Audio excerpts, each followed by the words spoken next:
এখানে কোনো দাম নাই, সরকারি চাকরিজীবীর দাম। আমরা কৃষক, আমাদের কোনো দাম নাই সরকারের কাছে। আমাদের এই মুহূর্তে আমাদের কেউ নাই, একটা সরকার আছে, সে হয়তো কিছু হয়তো আমাদের এই সম্বন্ধে কিছু বুঝে না।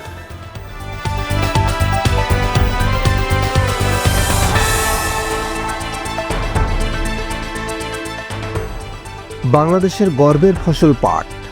একসময় এই ফসলকে বলা হতো সোনালী আঁশ, কিন্তু আজ প্রশ্ন জাগে, পাট কি সত্যি কৃষকের কাছে অর্থকারী ফসল?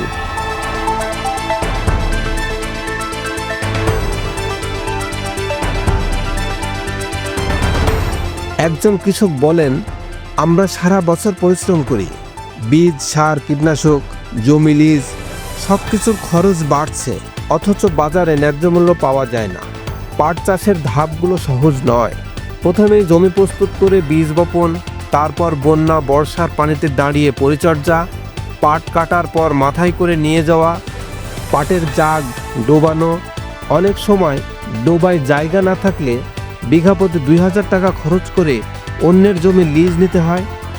এরপর শুরু হয় শ্রমসাধ্য প্রক্রিয়া, পাট পচানো, পাটের আঁশ ছাড়ানো, ধুয়ে শুকানো, সবশেষে ঘরে তোলা। এত ধাপ পার হয়ে পাট ঘরে এলেও যদি বাজারে দাম না মেলে, কৃষক তখন হতাশ হয়ে পড়েন। একজন কৃষক আক্ষেপ করে বলছিলেন, পাটের খরচ যত বেশি তত কম লাভ, শেষে মাথায় হাত দিতে হয়।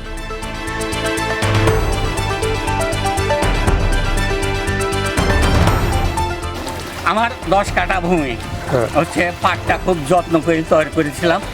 কাটতে লাগিয়েছে হচ্ছে 4টা 1600 টাকা, এখান থেকে টাইমে আনতে লাগিয়েছে হচ্ছে 4টা 1600 টাকা, এখন ধুচ্ছি 8টা 4000 টাকা।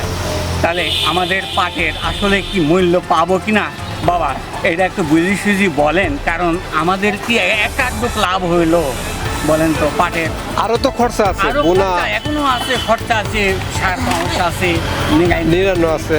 তাহলে আমাদের এই আবাদ করে তো আমাদের তেমন কর্তা হচ্ছে না। তাহলে আমরা কি করতে পারি এখন কৃষক বলেন? নিজের জায়গা তো নাই, বাঁশ কাঠ শুকানোর কোনো জায়গা নাই। তাহলে এই আবাদটা করার মতন সার্থ তো আমাদের হচ্ছে না।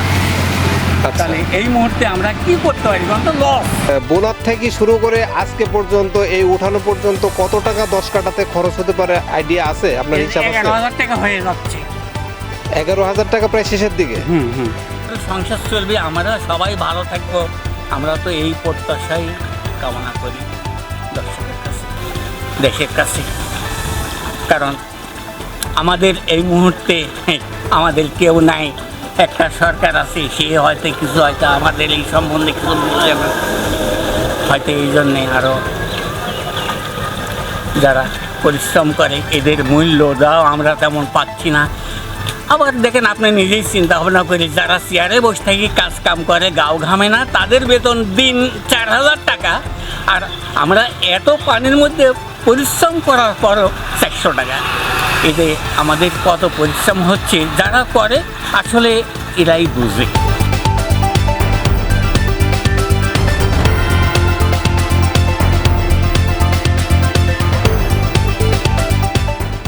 আজও পাট বাংলাদেশের অর্থনৈতিক ইতিহাসের অংশ, কিন্তু কৃষকের ঘরে যদি সেই অর্থ না পৌঁছায়, তাহলে এই ফসলকে সত্যিকার অর্থে অর্থনৈতিক বলা কতটা সঠিক?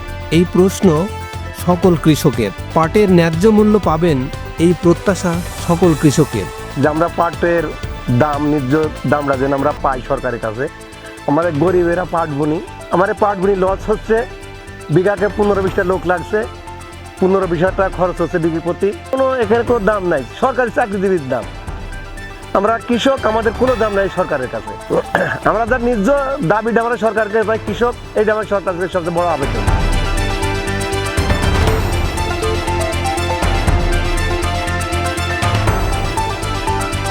AS media vision, Bagatipara, Batikamari.